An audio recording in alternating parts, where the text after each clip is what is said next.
दोस्तों, अगर आपको सी का बेसिक नॉलेज नहीं पता है तो आपको सी में प्रोग्रामिंग नहीं कर पाएंगे। इसलिए सबसे पहले ज़रूरी बात यही है कि सी की बेसिक आपको पता होनी चाहिए ताकि आप किसी भी प्रोग्राम की कोडिंग कर सके। मैंने अपनी पहली वीडियो में बताया है कि सी क्या होता है, वहाँ से जाकर आप सी के बारे में इंट्रोडक्शन ले सकते हैं। इसका लिंक मैं आपको अपनी डिस्क्रिप्शन बॉक्स में दे दूँगी, वहाँ से आप जाकर मेरी वीडियोस व्यू कर पाएंगे। ओके, तो अब हम सी लैंग्वेज सीखने के लिए कौन कौन से बेसिक कंपोनेंट्स होते हैं वो जानेंगे, जिससे आपको जब भी सी की कोडिंग करेंगे तो एक एक चीज़ों के बारे में पता हो पाएगा और आपको प्रोग्राम भी समझ में आ पाएगा और आप खुद से प्रोग्राम की कोडिंग कर पाएंगे। लेकिन इसके लिए ज़रूरी है कि आप सबसे पहले उसका बेसिक सीखें। अगर आपको बेसिक नॉलेज चाहिए तो मेरी ये वीडियो शुरू से लास्ट तक ज़रूर देखें। बीच में अगर स्किप किया तो आपको समझ में नहीं आएगा। तो चलिए चलते हैं और वीडियो को स्टार्ट करते हैं। जैसे कि मैंने पहले अपने पिछले वीडियो में बताया है कि किसी भी लैंग्वेज को सीखने से पहले सबसे पहले क्या करते हैं, उसके अल्फ़ाबेट्स को सीखते हैं। अल्फ़ाबेट्स जब सीख जाते हैं उसके बाद हम लोग वर्डिंग बनाना सीखते हैं। जब वर्ड्स पूरा बनाना सीखते हैं तो एक कंप्लीट सेंटेंस बनता है, वो सीखते हैं। फिर बहुत सारे सेंटेंस मिलकर एक पैराग्राफ बनते हैं। तो उसी प्रकार जो पैराग्राफ होता है सी में, उसको हम बोलते हैं प्रोग्राम। तो इसी प्रकार हम क्या करेंगे, वर्ड्स, लेटर्स, ये सब यूज़ करके एक कंप्लीट प्रोग्राम बनाएंगे। जैसे कि मैं एक आपको एग्जांपल बता रही हूँ जिसमें हम कौन कौन सी चीज़ें किस तरीके से यूज़ कर रहे हैं और वे चीज़ें क्या क्या हैं, ये सब आपको बताऊँगी। इससे पहले अगर आप मेरी वीडियो पर नए हों तो मेरे चैनल को सब्सक्राइब कर लीजिए और बेल आइकन को भी ऑन कर लीजिए ताकि मेरी आने वाली हर वीडियोस आपको सबसे पहले मिल सके, और वीडियो को लाइक भी कीजिए। जैसे मैं एक प्रोग्राम बताती हूँ जिस भी 2 नंबर को ऐड करने का एक प्रोग्राम बना रही हूँ। ठीक है, तो ये स्क्रीन में एक प्रोग्राम है जिसको मैं बताती हूँ स्टेप बाय स्टेप कि कौन कौन सी चीज़ें क्या क्या होती हैं और किस में क्या क्या चीज़ यूज़ कर सकते हैं।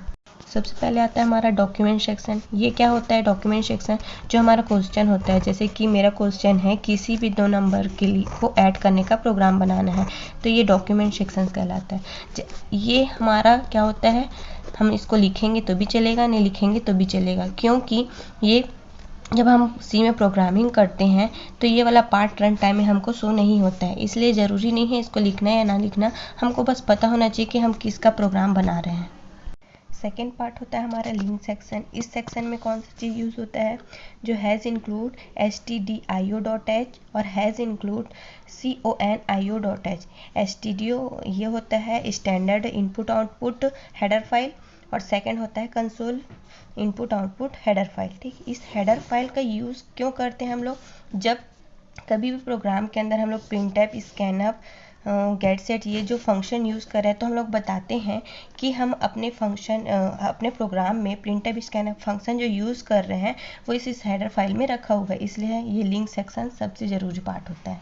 इसके अलावा हमारे पास और भी बहुत सारे हेडर फाइल्स होते हैं, जैसे कि math.h, इसका यूज़ मैथमेटिकल फंक्शन जब प्रोग्राम में हम यूज़ करते हैं उसके लिए होता है, और string.h जब नाम हम यूज़ करना होता है तब यूज़ करते हैं string.h। फिर आता है हमारा मेन फंक्शन, मेन पार्ट, जिसमें हम लिखते हैं वाइड मेन। इसमें भी ये वाला जो फंक्शन होता है जो कर्ली ब्रैकेट स्टार्ट होने से लेकर कर्ली ब्रैकेट एंड होने तक, मतलब गेट ch के ऊपर तक, ये हमारा वाइड मेन फंक्शन होता है। वॉइड जो होता है प्रोग्राम में, हम जब वॉइड लिख रहे हैं तो हमें कोई भी रिटर्न टाइप नहीं देना होता है, और जैसे कि इंट मेन यूज़ करते हैं तो हमें कुछ ना कुछ रिटर्न टाइप डालना पड़ता है। इसलिए हम वॉइड मेन का, ये हमारा जो मेन पार्ट होता है, ज़रूरी पार्ट होता है, ये उसकी बॉडी होती है। फिर उसके बाद आता है डिक्लेरेशन सेक्शन, मतलब हम लोग को डिक्लेयर करना पड़ता है कि प्रोग्राम में, जैसे कि हम 2 नंबर ऐड करने का प्रोग्राम बना रहे हैं, जैसे उसमें ABC जो इंटीजर टाइप है, हमारा इंटीजर वेरिएबल होगा, वो वेरिएबल को हम लोग डिक्लेयर करेंगे कि हम प्रोग्राम में जब कैलकुलेशन करेंगे एग्जीक्यूशन टाइम में, तो ABC जो होता है हमारा एक वेरिएबल है, और उसको हम लोग डिक्लेयर करें कि ये चीज़ हम लोग यूज़ कर रहे हैं। जैसे कि A है, एक कोई नंबर देंगे, जैसे 2 दे दिए, B है, कोई नंबर दिए 4, दोनों को ऐड करके उसकी वैल्यू किस में डाल रहे हैं, C में। इसलिए हम लोग को पहले उसको बताना पड़ता है प्रोग्राम में कि हम लोग कोई वेरिएबल ले रहे हैं जिसको डिक्लेयर कर रहे हैं। CLR SCR फंक्शन का यूज़ हम लोग स्क्रीन क्लियर के लिए करते हैं। जब कभी भी हम लोग प्रोग्राम बनाएंगे, जब प्रोग्राम रन करेंगे तो एक ब्लैक स्क्रीन आता है जिसमें हमको हमारा आउटपुट दिखता है, वो पहले का जो हम लोग का रन किया हुआ मत दिखे करके हम लोग क्लियर स्क्रीन हर प्रोग्राम में यूज़ करते हैं। फिर है हमारा printf। Enter value of A and B, ये जो लिखा हुआ है ये हमारा मैसेज देने के लिए यूज़ होता है। प्रिंटफ फंक्शन जो यूज़ करते हैं वो मैसेज देने के लिए यूज़ करते हैं। नेक्स्ट है स्कैनअप फंक्शन। स्कैनअप फंक्शन क्या करता है, जो हम वेरिएबल में जो भी वैल्यू डालते हैं वो उसका मेमोरी एड्रेस रखता है, जिसके लिए हम लोग जैसे कि इंटीजर टाइप ले रहे हैं तो %d, फ्लोटिंग टाइप लेंगे कोई भी जैसे कि दशमलव वाला डेसिमल संख्या लेंगे उसके लिए %f यूज़ होता है। उसी प्रकार से बहुत सारे ऐसे अलग अलग प्रकार के हमारे होते हैं। उसके बाद नेक्स्ट है c=a+b, है ना। तो ये होता है हमारा एग्जीक्यूटेबल पार्ट, मतलब कि जैसे कि हम लोग जो भी वेरिएबल ले रहे हैं उसमें प्लस करें, माइनस करें, मल्टीप्लाई कर रहे हैं, जो भी कर रहे हैं उसका एग्जीक्यूटेबल पार्ट ये होता है हमारा।